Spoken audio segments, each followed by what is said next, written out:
আসসালামু আলাইকুম বন্ধুরা, সবাই কেমন আছেন? আশা করি সবাই ভালো আছেন। নিয়ে আসলাম আরেকটি নতুন ঝাল ফ্রাইয়ের আইটেম।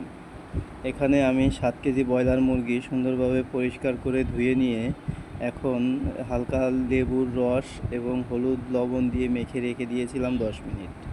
রেখে দিয়ে এ পর্যায়ে আমি অন্য এক চুলায় কড়াই বসিয়ে তেল গরম হয়ে গেছে, মুরগিটা ফ্রাই শুরু করেছি।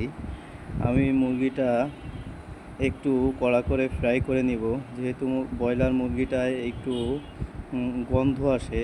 কড়া করে ফ্রাই করে নিলে মুরগিটা খেতে ভালো লাগবে এবং গন্ধ আসবে না। আমি এখানে রেগুলার পিস করে প্রায় 7 কেজি মুরগি নিয়েছি, একটু কম বেশি হতে পারে। এ পর্যায়ে আমি মুরগিটা লাল লাল করে ভেজে নিয়ে উঠিয়ে রাখছি অন্য একটা পাত্রে। এপাশে বাকি মুরগিগুলো দিয়ে আমি এপাশে মশলাগুলো রেডি করব। এখানে 3 টেবিল চামচ আদা, 3 টেবিল চামচ রসুন নিয়েছি। বাকি মুরগিগুলো আমি ফ্রাইয়ের জন্য এখন তুলে রাখতেছি। মুরগিটা আমার প্রায় ফ্রাই শেষ।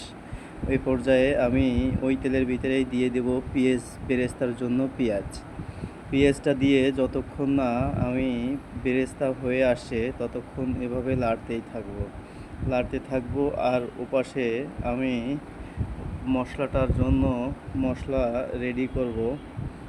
আগেই তো আদা রসুন নিয়ে নিয়েছি। এখানে 1 চামচের মতো কালো গোলমরিচের গুঁড়া দিয়ে দিলাম, 1 চামচের মতো দিয়ে দেওয়া হলো সাদা গোলমরিচ, 1 টেবিল চামচ দিয়ে দেওয়া হচ্ছে হলুদ গুঁড়া, 2 টেবিল চামচ মরিচ গুঁড়া, 2 টেবিল চামচ জিরার গুঁড়া, 2 টেবিল চামচ দিয়ে দেওয়া হচ্ছে ধনিয়া গুঁড়া।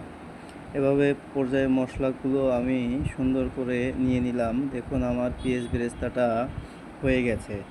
গোটা গরম মশলাগুলো আমি তেলের সঙ্গে ব্যবহার করব। আমার তেলটা অনেক হিট হয়ে গেছে, তাই দেখাতে পারিনি। ওখানে আদা রসুনের সেই মশলার সঙ্গে তেলটা গরমের কারণে গোটা গরম মশলাটা ওই এলাচ এবং দারচিনি সঙ্গে তেজপাতা দিয়ে গরম মশলাটা আমি একটু সামান্য কড়া করে ভেজে নিয়ে বাকি মশলাগুলো দিয়ে দিয়েছিলাম।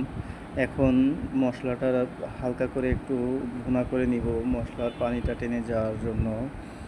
আর পুনরায় আবার আরেকটু পানি দিয়ে মশলার কাঁচা গন্ধটা যাতে চলে যায় সেজন্য সামান্য একটু পানি দিয়ে মশলাটা ভুনে নিচ্ছি। এ পর্যায়ে দিয়ে দিব 250 গ্রামের মতো চীনাবাদাম। বন্ধুরা, আমার কাছে টক দইটা নাই, তাই আমি এখানে বাদাম ব্যবহার করছি। দিয়ে দেওয়া হলো পরিমাণ মতো লবণটা দিয়ে সুন্দরভাবে আমি একটু মশলাটা ভুনে নেব। যেহেতু বাদাম দিয়েছি, বাদামটা দিয়ে সবসময় না নাড়লে চুলায় লেগে যাওয়ার সম্ভাবনা থাকে। এ পর্যায়ে দিয়ে দেওয়া হলো পেঁয়াজ বেরেস্তাটা সুন্দরভাবে ভুনে নিয়ে মশলার সঙ্গে দেখুন কালারটা কত দারুণ আসছে এবং আমার পেঁয়াজ বেরেস্তাটাও গলে গিয়েছে। এখন পাশে ভেজে রাখা মুরগিগুলা দিয়ে দেওয়া হলো। এই পর্যায়ে আমি সুন্দরভাবে মুরগিটা ভুনে নিচ্ছি। মুরগিটা থেকে সামান্য একটু পানি বের হয়েছে, ওই মুরগিটা পানির সঙ্গেই সামান্য নেড়ে চেড়ে নিয়ে দিয়ে দেওয়া হলো 2 টেবিল চামচ টমেটো সসটা দিলে খাবারের টেস্টটাই অন্যরকম আসে। এই পর্যায়ে আমার মুরগিটা ভুনে নেওয়া শেষ। এখন সামান্য পানি দিয়ে দেওয়া হলো পরিমাণ মতো, যাতে মুরগিটা সিদ্ধ হয়ে যায়। বন্ধুরা, বলে রাখি আমার কড়াইয়ে অনেক বড়, তাই অন্য একটা পাত্রে আমি এটাকে শিফট করে নিলাম একটা আমার সুবিধার জন্য। সুন্দর দেখুন কালারটা কত দারুণ আসছে।